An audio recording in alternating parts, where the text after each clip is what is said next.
do we got today? Let's take a look.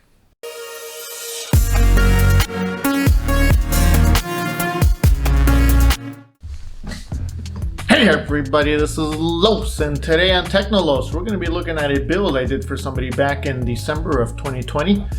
But before we get into that, I never got a chance to briefly describe this channel, who I am.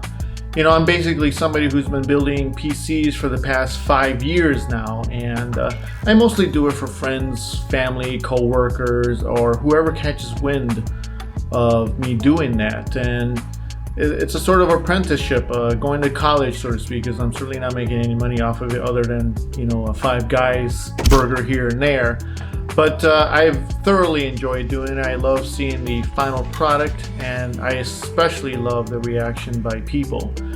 And at some point I decided, well, why not put a camera on these PC builds that I'm doing for people, and maybe someday throw it up on the YouTube here. So this is where we're at today, and at least for the foreseeable future, I plan on uploading content that showcases a lot of these builds that I've done for people. And there's a couple that I've done on my own that I'm really excited to really showcase on here. So definitely subscribe and keep tabs on this channel so that we can check this out at some point. But without further ado, why don't we get into the reason we're here today in today's video. The goal of this PC build was to build a balanced gaming-oriented machine. To start with, AMD's Ryzen 5 3600X was the processor of choice. With its 6 cores, 12 threads, and a base clock of 3.8 GHz, right out of the gate, this chip is a powerhouse mid-range CPU. This was paired with ASUS's B550 Plus Tough Gaming motherboard. For memory, we went with 16 GB of G.Skill's Trident Z RGB RAM sticks. These are DDR4 rated at a frequency of 3200 MHz. 1 TB of Western Digital's NVMe SSD will serve as the primary storage. For secondary storage, 2 TB of Seagate's Barracuda hard disk drive will provide the mass storage needs. For cooling the CPU, Lian's Galahad 360 AIO RGB will keep the processor's temps nice and low. 6 of Corsair's LL120 RGB fans were selected for the case cooling needs.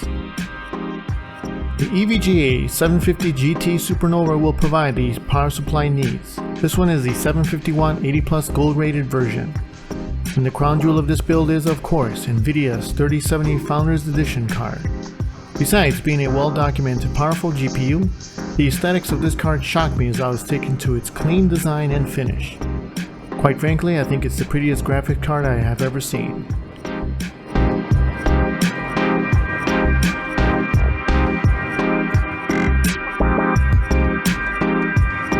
And finally, Lian's O11 Dynamic is the case of choice. With excellent cooling abilities, amazing aesthetics, and builder-friendly design, it's still one of the best case options on the market today.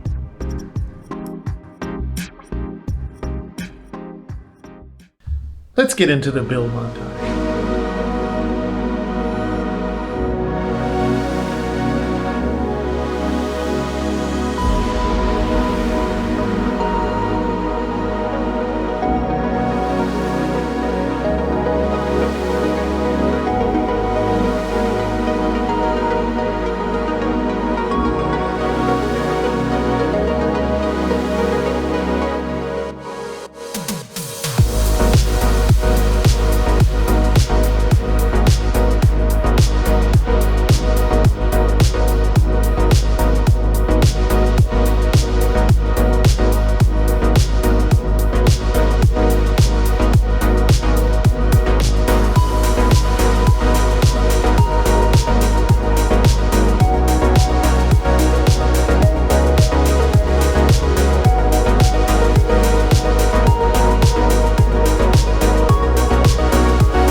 one final note on the finished look of the PC, we went with something called a retro synthwave, and it's characterized by, the colors are characterized by like a hot pink, cotton candy, cyan blue, and so forth.